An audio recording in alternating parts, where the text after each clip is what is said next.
Épître aux femmes, 1797. Ô femmes, c'est pour vous que j'accorde ma lyre.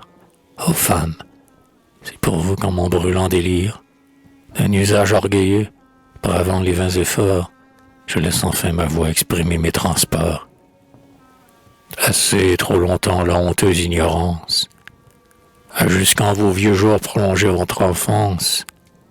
Assez trop longtemps les hommes, égarés, ont craint de voir en vous des censeurs éclairés. Les temps sont arrivés. La raison vous appelle. Femmes, réveillez-vous et soignez digne d'elle. Si la nature a fait deux sexes différents, elle a changé la forme et non les éléments. Même loi, même erreur, même ivresse les guide. L'un et l'autre proposent, exécutent ou décident. Les charges et pouvoirs entre eux deux divisés. Par un ordre immuable, ils restent balancés. Tous deux pensent régner, et tous deux obéissent. Ensemble, ils sont heureux. Séparés, ils languissent. Tour à tour, l'un de l'autre, enfin guide et soutient. Même en se donnant tout, ils ne se doivent rien. L'homme injuste, pourtant, dédaignant ses partages, hélas, il en est plus d'injuste que de sage. L'homme injuste, jaloux de tout assujettir, sous la loi du plus fort prétend nous asservir. Il feint, à sa compagne et sa consolatrice, de ne voir qu'un objet créé pour son caprice. Il trouve dans nos bras le bonheur qui le fuit, son orgueil s'en étonne, et son front en rougit. Esclave révolté des lois de la nature, il ne peut, il est vrai, consommer son injure. Mais que, par les mépris dont il veut nous couvrir, il nous vend cher les droits qu'il ne peut nous ravir. Nos talents, nos vertus, nos grâces séduisantes deviennent à ses yeux des armes dégradantes, dont nous devons chercher à nous faire un appui pour mériter l'honneur d'arriver jusqu'à lui. Il étouffe en nos cœurs le germe de la gloire, il nous fait une loi de craindre la victoire. Pour exercer en paix un empire absolu, il fait de la douceur notre seule vertu. Qu'ai-je dit? La douceur? Ah, nos âmes sensibles ne lui refusent pas ses triomphes paisibles. Mais ce n'est pas assez pour son esprit jaloux. C'est la soumission qu'il exige de nous. Ingrat, mais connais-tu la sagesse profonde qui dirige en secret tous les êtres du monde? Mais connais-tu la main qui traça dans ton cœur de ton amour pour nous le principe vengeur? Voyons-nous dans nos bois, nos vallons, nos montagnes, les lions furieux outragés, leurs compagnes. Voyons-nous, dans les airs, l'aigle dominateur, de l'aigle qu'il chérit réprimait la grandeur. Non, tous suivent en paix l'instinct de la nature. L'homme seul est tyran, l'homme seul est parjure. Cependant, le réveil des sens impérieux rétablit un instant l'équilibre à ses yeux. Le désir, le besoin, triomphe du système. L'homme redevient homme aussitôt qu'il nous aime. Défenseur généreux, être sensible et bon, il retrouve à la fois son cœur et sa raison. Et laissant à nos pieds le vain titre de maître, il obéit aux lois qu'il vient de méconnaître. C'est là, dans les transports d'un amoureux lien, qu'il voit que sur nos cœurs sa force ne peut rien, que notre volonté seulement nous commande, que l'on n'obtient de nous qu'alors qu'on nous demande, et que la liberté dont nous nous honorons n'est point remise aux mains que nous-mêmes enchaînons. Femme, ne croyez point que ce soit tout encore. Trop souvent ce bonheur s'éclipse à son horreur, et ces droits que l'amour vous remet aujourd'hui, demain, malgré vos soins, s'envolent avec lui. C'est par des traits plus sûrs qu'il faut montrer aux hommes tout ce que nous pouvons et tout ce que nous sommes. C'est à les admirer qu'on veut nous obliger. C'est en les imitant qu'il faut nous en venger. Science, poésie, art qu'ils nous interdisent, source de volupté qui les immortalise. Venez et faites voir à la postérité qu'il est aussi pour nous une immortalité. Déjà plus d'une femme osant braver l'envie, au danger de la gloire à consacrer sa vie. Déjà plus d'une femme sa fière vertu, pour les droits de son sexe, ardente, a combattu. Et d'où naîtrait en nous une crainte servile? Ce feu qui nous dévore est-il donc inutile? Le Dieu qui dans nos cœurs a daigné l'allumer, dit-il que sans paraître, il doit nous consumer? Portons-nous sur nos fronts, écrit en traits de flamme, l'homme doit régner seul et soumettre la femme. Un ascendant secret vient-il nous avertir quand il faut admirer, quand il faut obéir? La nature pourtant aux êtres qu'elle opprime donne de leur malheur le sentiment intime. L'agneau sent que le loup veut lui ravir le jour, l'oiseau tombe sans force à l'aspect du vautour. Disons-le, l'homme, enflé d'un orgueil sacrilège, rougit d'être égalé par celle qu'il protège. Pour ne trouver en nous qu'un être admirateur, sa voix dès le berceau nous condamne à l'erreur.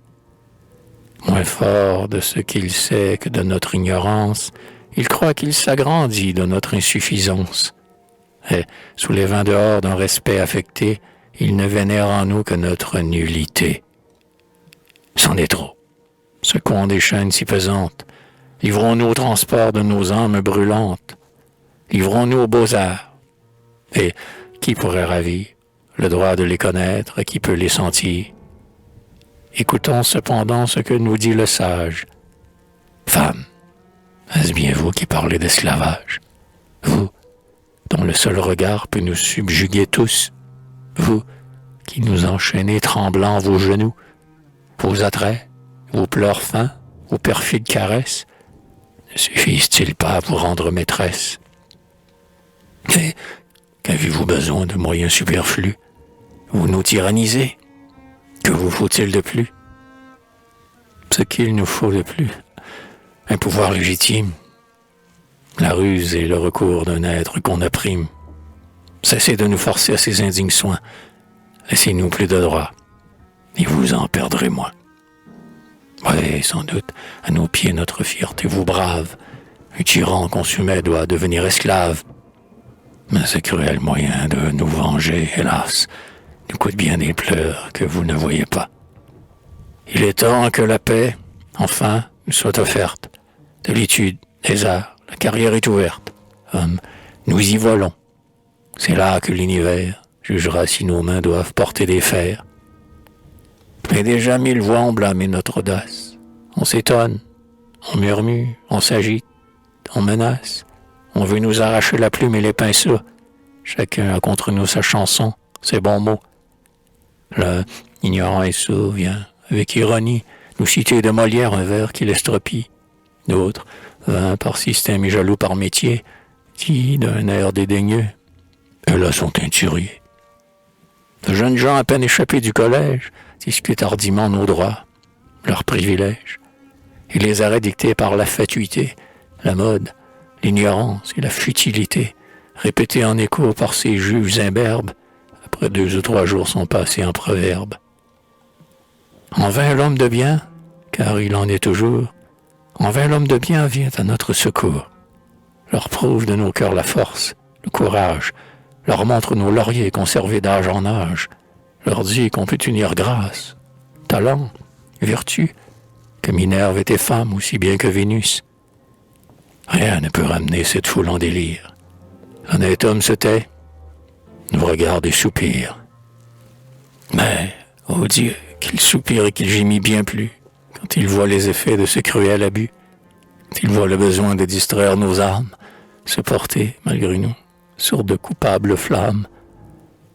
Quand il voit ces transports que réclament les lézards, dans un monde pervers offenser ses regards, et sur un front terni la licence funeste, remplacer les lauriers du mérite modeste. Ah, détournons les yeux de cet affreux tableau. Ô femmes, reprenez la plume et le pinceau. Laissez le moraliste, employant le sophisme, autoriser en vain l'effort du despotisme. Laissez-le, tourmentant des mots insidieux, dégrader notre sexe et vanter nos beaux yeux. Laissons l'anatomiste, aveugle en sa science, une fibre avec art calculer la puissance, et du plus et du moins inférer sans appel que sa femme lui doit un respect éternel. La nature a des droits qu'il ignore lui-même. On ne la courbe pas sous le poids d'un système. Aux mains de la faiblesse, elle met la valeur. Sur le front du superbe, elle écrit la terreur. Et, dédaignant les mots de sexe et d'apparence, pèse dans sa grandeur les dons qu'elle dispense. Mais quel nouveau transport, quel changement soudain. Armé du sentiment, l'homme paraît enfin. Il nous crie « Arrêtez, femme, vous êtes mère. À tout plaisir, sitôt rendez-vous étrangère. De l'étude et des arts, la douce volupté deviendrait un larcin à la maternité. Ô nature, ô devoir, que c'est mal vous connaître. L'ingrat est-il aveugle, ou bien feint-il de l'être? Feint-il de ne pas voir qu'en ces premiers instants, où le ciel aux nos voeux accorde des enfants, tout entière aux soins que leur âge réclame, tout ce qui n'est pas eux n'est plus rien sur notre âme? Feint-il de ne pas voir que de nouveaux besoins nous imposent bientôt de plus glorieux soins, et que pour diriger une enfance timide, il faut être à la fois son modèle et son guide? Oublieront-ils toujours ces vains déclamateurs, qu'en éclairant nos yeux, nous éclairons les leurs? Et quel maître jamais vaut une mère instruite? Sera-ce un pédagogue enflé de son mérite, un mercenaire avide, un triste précepteur? Ils auront ses talents, mais auront-ils son cœur? Disons tout. En criant, femme, vous êtes mère. Cruelle, vous oubliez que les hommes sont pères, que les charges, les soins sont partagés entre eux, que le fils qui vous naît appartient à tous deux, et qu'après les moments de sa première enfance, vous devez, plus que nous, soigner son existence. Ah, s'il était possible, et le fut-il jamais, qu'une mère un instant suspendit ses bienfaits, un cri de son enfant, dans son âme attendrie, réveillerait bientôt la nature assoupie. Mais là, tourmenté par tant de passion, accablé sous le poids de ses dissensions, malgré lui, malgré nous, à chaque instant oublie qu'il doit plus que son cœur à qui il lui doit la vie, et que du vain sermon les stériles éclats des devoirs paternels ne la quitteront pas. Insensé, vous voulez une femme ignorante, eh bien, soit, confondez l'épouse et la servante. Voyez-la, mesurant les leçons sur ses goûts, élever ses enfants pour elle, et non pour vous. Voyez-les, dans un monde à les juger habiles, de leur mère porter la tâche indélébile. Aux sages, à l'étranger, à vos meilleurs amis, rougissez de montrer votre femme et vos fils. Dans les épanchements d'un cœur sensible et tendre, que personne chez vous ne puisse vous comprendre. Traînez ailleurs vos jours et votre obscurité. On ne vous plaindra pas, vous l'aurez mérité. Regardons maintenant celui dont l'âme grande cherche dans sa compagne un être qui l'entende. Regardons-les tous deux ajouter tour à tour les charmes des talents aux charmes de l'amour. Un tel homme est heureux au sein de sa famille. Il veut croître aux beaux-arts et son fils et sa fille. Écoutant la nature avant de la juger, il cherche à l'ennoblir et non à l'outrager. Chez lui, l'humanité ne connaît point d'entrave. L'homme n'est point tyran, la femme point esclave. Et le génie en paix, planant sur tous les deux, de l'inégalité décide seul entre eux. Ô jour trop tôt passé à mon heureuse enfance, c'est ainsi que mon cœur sentit votre existence. C'est ainsi que mon sein vous avait imprimé ces immuables droits dont mon bras s'est armé. Un père généreux, agrandissant mon être, m'enseigna de bonheur à n'avoir pas de maître. Et du titre de femme en décorant mon front, il m'en fit un honneur, et non pas un affront.